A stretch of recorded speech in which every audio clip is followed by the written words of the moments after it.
देश दुनिया में एक कहावत बहुत ज़्यादा चर्चा का विषय है कि आदमी ने गलती करी है तो झुक जाना चाहिए और गुस्सा आए तो रुक जाना चाहिए।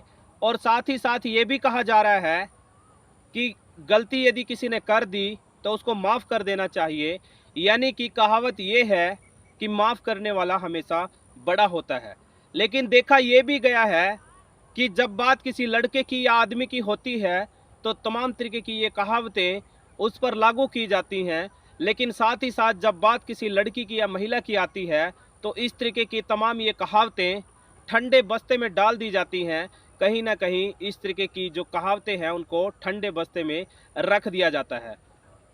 नमस्कार, आदाब, सत श्री अकाल, राम राम साथियों। मैं हूं आपका अपना सुशील कश्यप हरियाणा से और आप सब साथियों का मैं स्वागत करता हूं अपनी एक और नई वीडियो में, जो कि आधारित है एक सच्ची घटना पर। और सच्ची घटना के आधार पर बनाई गई ये कहानियों का जो सिलसिला है वो लगातार जारी है, निरंतर जारी है। और उसी कड़ी में हाजिर हूं आप लोगों के समक्ष लेकर के एक और नई घटना कहानी। और ये घटना कहानी सुनाना शुरू करूं उससे पहले मैं आप लोगों को लेकर के चलूंगा महाराष्ट्र और महाराष्ट्र की राजधानी मुंबई। दरअसल होता यूं है कि एक लड़का है जिसका नाम है साहिल, जो कि मूल रूप से कर्नाटक की राजधानी बेंगलोर का रहने वाला है। लेकिन चूंकि वो एक कंपनी में नौकरी करता है, जॉब करता है, इसलिए नौकरी के सिलसिले में महाराष्ट्र की राजधानी मुंबई में रहा करता है। और जो साहिल है उसकी नई नवेली दुल्हन आई है, यानी उसकी हाल फिलहाल में कुछ महीने पहले ही शादी हुई है। इसलिए वो अपने घर से दूर नौकरी कर तो रहा है, लेकिन उसके जो दिल दिमाग में है रह रह करके अपनी पत्नी की याद आती है। कहीं ना कहीं उसको अपनी पत्नी की याद सताती है। एक दिन होता यूं है कि वो अपनी पत्नी से फ़ोन कॉल के माध्यम से बात कर रहा था और अपनी पत्नी को बोलता है कि क्या तुमने कभी मुंबई को देखा है। तो उसकी पत्नी बोलती है, जिसका नाम तान्या बताया जा रहा है, कि मैं कभी भी मुंबई नहीं गई, लेकिन मेरी दिली इच्छा थी कि मैं मुंबई घूमूं और वहाँ के जो घूमने वाले स्थान हैं, टूरिस्ट प्लेस कहें या हिस्टोरिकल प्लेस कहें, उनको देखने की, घूमने की जो इच्छा है तान्या की बचपन से ही रही है। और तब कहीं जाकर के जो उसका शौहर यानी कि साहिल है वो अपनी पत्नी तान्या को बोलता है कि तुम निश्चिंत हो जाओ और बहुत जल्द मैं तुम्हें मुंबई बुलाऊंगा। और तब कहीं जाकर के तुम तमाम तरीके के जो हिस्टोरिकल प्लेस मुंबई में है आप उनको देख सकेंगे, आप उनको नज़दीक से निहार भी सकेंगे। आखिरकार मौका पाकर के साहिल एक दिन तय तय करता है और अपनी धर्म पत्नी यानी तान्या के लिए रेलवे में एक टिकट रिजर्व करा देता है। और कहीं ना कहीं अपनी पत्नी को फ़ोन करके ये खुशखबरी सुनाता है कि तान्या, तुम्हें फ़लाँ तारीख को फ़लाँ ट्रेन के माध्यम से बेंगलोर से मुंबई आना है और मैं यहाँ पर तुम्हारा बेसब्री से इंतज़ार करूँगा। और जब तुम आ जाओगी तो मुंबई के तमाम जो हिस्टोरिकल प्लेस हैं, तमाम जगहों पर तुम्हें मैं लेकर के जाऊँगा, जहाँ पर हम अच्छा अच्छा खाना खाएँगे और अच्छी अच्छी जगह पर मैं तुम्हें ज़रूर घुमाऊँगा। तान्या का ये सुनकर के खुशी का ठिकाना नहीं रहा। तान्या जो है बहुत ज़्यादा खुश थी। कहीं न कहीं उसको लग रहा था कि जो उसने सपना बचपन में संजोया था, वो सपना जो है अब साकार होने जा रहा है। क्योंकि उसके पति ने, साहिल ने उसके लिए टिकट भी बुक कराया है और एक दिन तय तारीख कर दी है। एक दिन जो है तय कर दिया है, जब कहीं जाकर के वो मुंबई जाकर के अपने सपनों को साकार करेगी, वहाँ घूमेगी और कहीं न कहीं उसके बारे में वो अपने माँ-बाप को और तमाम अलग-अलग सगे-संबंधियों को भी बताती है। आखिरकार जो तान्या है, रेलवे टिकट पर रिजर्व जो टिकट था उसके ऊपर मेंशन तारीख और दिन के हिसाब से प्लान करती है और दिन तारीख के अनुसार बेंगलोर के रेलवे स्टेशन पर पहुंच जाती है। ट्रेन में सवार हो जाती है और ट्रेन में बैठते ही अपने पति यानी साहिल को फ़ोन के माध्यम से इन्फॉर्म करती है, इतला करती है कि साहिल, मैं यहाँ से बैठ चुकी हूँ और इस समय जो है यहाँ से ट्रेन निकलेगी और लगभग इतने किलोमीटर का ये सफ़र है और इतने घंटे बाद मैं आपके पास पहुँच जाऊँगी। कहीं न कहीं जो साहिल था वो भी बेसब्री से इंतज़ार कर रहा था। उसको भी बहुत खुशी की अनुभूति हो रही थी, क्योंकि उसकी जो पत्नी थी कहीं न कहीं पहली बार उसके नौकरी के स्थान यानी मुंबई आ रही थी। दोनों बेहद ज़्यादा खुश थे। दोनों जो है एक दूसरे से मिलना चाहते थे। कहीं न कहीं खुशी जो है अपनी चरम सीमा पर थी। और जो तान्या थी कहीं न कहीं हर आधे घंटे बाद, 1 घंटे बाद साहिल को फ़ोन करके तरह तरह की बातें बता रही थी कि ट्रेन यहाँ पे पहुँच चुकी है, इतना समय मुझे चले हुए हो गया है, मैंने ये खाया है, मैंने ये पहना है, मेरे पास ये है, मेरे पास वो है।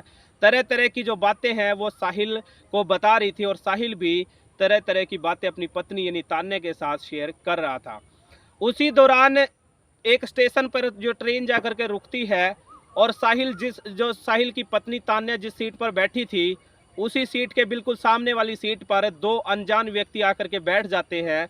एक की उम्र लगभग 35 से 40 साल बताई जा रही है और एक की उम्र थोड़ा सा उम्र दराज व्यक्ति था, वो भी उसके साथ बैठा हुआ था। और जो धीरे धीरे करके जो सफ़र है वो गुजरने लगता है। लगभग 400 किलोमीटर का जो रास्ता है तान्या ने ट्रेन के माध्यम से तय कर दिया था और जो दो अनजान व्यक्ति सामने आकर के बैठे थे वो आपस में बातचीत कर रहे हैं, गुफ्तगू कर रहे हैं। चूँकि उस सीट पर और भी बहुत से लोग बैठे थे, लेकिन एक दूसरे को शायद कोई नहीं जानते थे, एक दूसरे को जान पहचान के सिर्फ वो दो ही व्यक्ति थे।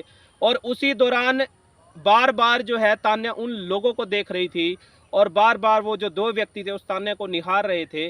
क्योंकि जो तान्या दिखने में बहुत ज़्यादा खूबसूरत थी, देखने में बहुत ज़्यादा अट्रैक्टिव थी, इसलिए एक बार होता यूं है, उसी दौरान एक व्यक्ति अपने बैग से कुछ खाने का सामान निकालता है और जो सामने बैठी हुई तान्या है उसको बोलता है कि बहन जी आप कहाँ जाएंगे, आपको कहाँ जाना है।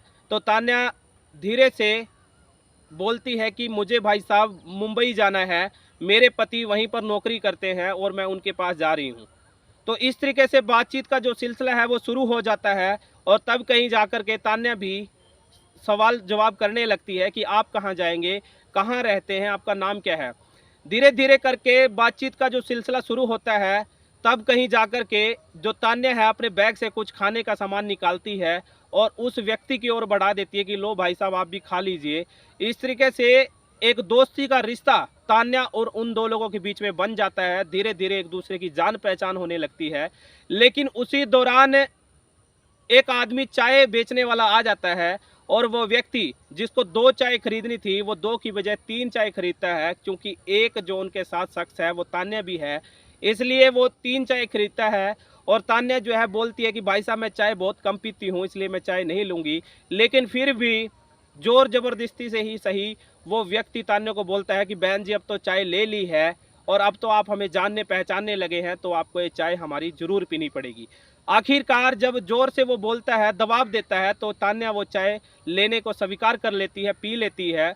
और जैसे ही तान्या उस चाय की कप को पीती है, तो देखते ही देखते बेहोश हो जाती है, मदहोश हो जाती है। उसको कहीं न कहीं उस चाय में नशीला पदार्थ मिलाया गया था और जो तान्या है वो मदहोश हो जाती है, बेहोश हो जाती है। और कई घंटों के बाद जब तान्या अपने आप को उस मदहोशी के हालात से बाहर निकालती है, तो अपने आप को एक ट्रेन में नहीं बल्कि एक गाड़ी में देखती है। और वही दो शख्स जो पिछले कई घंटों से उसके साथ ट्रेन में सफ़र कर रहे थे, उनको ही अपने साथ उस गाड़ी में पाती है और देख करके आश्चर्यचकित रह जाती है। और कहीं ना कहीं उसको अनुमान होने लगता है, कहीं ना कहीं उसको अंदेशा होने लगता है, शक होता है कि वह किसी घटना का, किसी कहानी का शिकार हो चुकी है, किसी बहुत बड़ी रहस्य का शिकार हो चुकी है। उसको लगता है कि बहुत बड़ी चाल जो है वो जिसके शिकार हो चुकी है। और तब कहीं जाकर के वो हाउ हल्ला करने लगती है, कहीं ना कहीं वो बीच बचाव में अपील करने लगती है, मदद की गुहार लगाने लगती है। उसी दौरान उसके पास बैठा व्यक्ति जोरदार तरीके से उसको थप्पड़ मारता है और ये बोलता है कि खबरदार, अपनी जबान को लगाम लगाओ, अपनी जबान को बंद करो, नहीं तो तुम्हें मौत के घाट उतार दिया जाएगा। वो जो लड़की थी तान्या वो घबरा जाती है, सदमे में चली जाती है। और देखते ही देखते वो जो दो लोग थे, दो शख्स थे, उस तान्या को लेकर के मुंबई के रेड जोन जो बोलते हैं, रेड लाइट एरिया जिसको बोलते हैं, वहाँ पर स्थित एक कोठे पर ले जाते हैं। और उस कोठे की जो संचालिका थी, उस कोठे को जो चलाने वाली थी, ओनर थी, जिसका नाम सुनीता गुलजार बताया जा रहा है, उसको वो उस तान्या को बेच देते हैं। और अब कहीं जाकर के जो तान्या थी वो कोठे के जंजाल में फंस चुकी थी, कोठे चलाने वाले लोगों के चंगुल में फंस चुकी थी, जहां पर पहले से ही बहुत बड़ी संख्या में लड़कियों को बेचा गया था। बहुत बड़ी संख्या में लड़कियों को बेच करके वहां पर तरह तरह के अश्लील काम, तरह तरह की जो शारीरिक जो शोषण है वो किया जाता था, उनसे धंधा करवाया जाता था। आखिरकार जो तान्या है चाहकर भी अपने आप को नहीं बचा पाई, चाहकर भी अपने आप के लिए मदद नहीं कर पा रही थी, और धीरे धीरे करके समय बीतने लगता है, और उधर जो उसका शौहर यानी उसका पति है वो भी कहीं ना कहीं बहुत ज़्यादा निराश था, परेशान था, चिंतित ये सोच सोच के था कि उसकी पत्नी का कोई खैर खबर नहीं है, कोई फ़ोन कॉल नहीं लग रहा है, उसका कोई भी आता पता नहीं है। वो तमाम रेलवे स्टेशनों पर जाकर के पता करता है, आरपीएफ जीआरपीएफ को भी सूचना देता है, और जो लोकल स्थानीय पुलिस है उसमें भी कहीं ना कहीं तरही देता है, एक अर्जी देता है, एप्लीकेशन देता है अपनी पत्नी की गुमशुदगी की, जो कि कुछ ही घंटे पहले उससे मिलने के लिए बेंगलोर से मुंबई निकली थी, लेकिन अभी तक वो मुंबई यानी उसके पास नहीं पहुंची है। आखिरकार वहाँ पर तरह तरह के जो ग्राहक है उस कोठे पर आया करते थे, और तमाम लड़कियों को पसंद करके उनका शारीरिक शोषण किया करते थे। उसी दौरान जो है एक बार एक आदमी आता है, एक दिन एक लड़का आता है, एक आदमी आता है जिसकी उम्र लगभग 35 से 40 साल बताई जा रही है। वो एक एक करके लड़कियों को देखने लगता है, और तब कहीं जाकर के तान्या को पसंद कर लेता है, जिसने बहुत ज़्यादा आकर्षित, बहुत ज़्यादा उत्तेजित करने वाले कपड़े पहने हुए थे, जिसको देख करके पहली नज़र में ही कोई भी व्यक्ति उत्तेजित हो जाता है, कोई भी व्यक्ति आकर्षित हो सकता है। उसको देखते ही वो पसंद कर लेता है और बोलता है कि चलो कमरे में चलो। उसको कमरे में जैसे ही लेकर के जाता है तो तान्या जो है मदद की गुहार लगाने लगती है, उसके पैरों में पड़ जाती है कि भाई साहब जैसा आप सोच रहे हैं मैं वैसी नहीं हूँ, मैं एक बहुत बड़ी मुसीबत में पड़ चुकी हूँ, मेरे साथ एक बहुत बड़ा गेम खेला जा चुका है, मैं एक बहुत बड़ी घटना कहानी का शिकार हो चुकी हूँ, मैं एक अपने पति से मिलने के लिए बेंगलोर से मुंबई आई थी, और कुछ लोगों ने मुझे पकड़ करके बेहोश करके यहाँ पे कोठे पे बेच दिया है, मेरी मदद करिए, मेरी हेल्प करिए। आखिरकार वो इंसान जिंदा दिली दिखाता है और अपने फ़ोन से उस तान्या के पति यानी साहिल को फ़ोन करके तमाम इस घटना कहानी के बारे में बताता है, और पूरा एड्रेस भी बताता है कहाँ पे क्या है। आखिरकार जो साहिल है समझ जाता है कि उसकी जो पत्नी है बहुत बड़ी घटना का शिकार हो चुकी है, बहुत बड़ा उसके साथ एक क्राइम हो चुका है, और तब कहीं जाकर के साहिल अपने आप को संभालता है और एक प्लान तैयार करता है कि वो पुलिस को इतला नहीं करेगा, बल्कि खुद एक ग्राहक बन करके उस कोठे पर जाएगा और अपनी पत्नी को देखेगा, मिलेगा, और उसको उनके चंगुल से ज़रूर निकालेगा।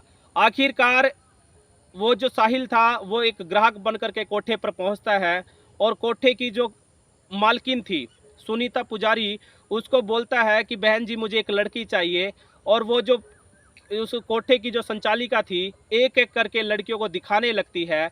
1 2 3 4 10 लड़के जब वो देखता है, लेकिन फिर भी कहता है कि बहन जी मुझे इनमें से कोई भी पसंद नहीं है, और लड़के दिखाइए। तब कहीं जाकर के एक लड़की जिसने बहुत ज़्यादा अट्रैक्टिव आकर्षित कपड़े पहने हुए हैं, जो कि बहुत बेहद खूबसूरत लग रही है, वो कोई और नहीं बल्कि उसकी पत्नी तान्या थी, जिसने शर्म से सर झुकाया हुआ था, शर्म से आंखों को झुकाया हुआ था, और वो देखते ही अपने पति के सामने आंखें भी नहीं उठा सकी। और उसका जो पति था यानी साहिल देखते ही बोलता है कि बहन जी मुझे ये लड़की चाहिए, बताओ कितने पैसे लगेंगे। आखिरकार वो अपनी पत्नी यानी तान्या को लेकर के कोठे में सीधे कमरे में लेकर के जाता है, जहां पर तान्या जो है अपने पति को गले से लगा लेती है, उसको जोरदार तरीके से झपट पड़ती है, उसको चिपक जाती है, और रो रो के उसका बुरा हाल हो जाता है। तमाम तरीके की जो आप बीती है, जो उसके साथ तमाम घटनाक्रम घटा था, वो एक एक करके सारी आप बीती अपने पति को यानी साहिल को सुनाती है।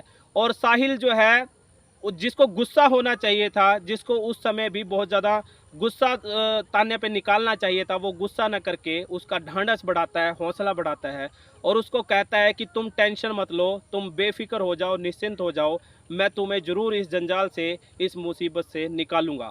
आखिरकार वो पुलिस को इतला करता है और तमाम जगह के बारे में बताता है। आखिरकार पुलिस जो है भारी पुलिस फोर्स के साथ मौके वारदात पर पहुंचती है, और साहिल साथ ही साथ तान्या और उनके साथ बहुत सी लड़कियों को इस जंजाल से, इस मुसीबत से निकालते हैं।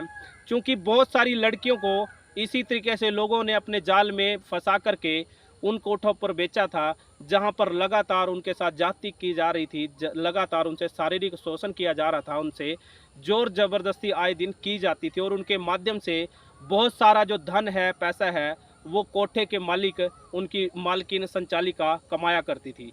आखिरकार इस घटना कहानी में साहिल ने अपनी पत्नी को बचा लिया, लेकिन इस घटना कहानी से जो मैसेज है कहीं ना कहीं पूरे देश दुनिया में गया कि आदमी को कोई भी जो काम है, कोई भी जो फैसला है, कोई भी घटना कहानी में कोई भी फैसला है, जिंदगी में किसी भी मोड़ पर कोई फैसला है, वो जल्दबाजी में नहीं लेना चाहिए।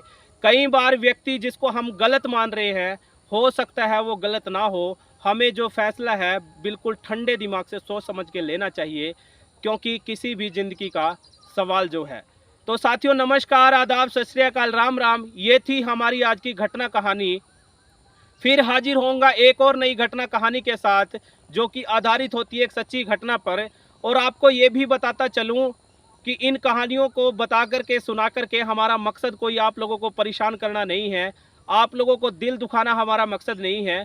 हमारा मकसद सिर्फ़ और सिर्फ आप लोगों को जागरूक करना है, आप लोगों को तमाम तरीके की घटनाओं को लेकर के आगाह करना हमारा मकसद है।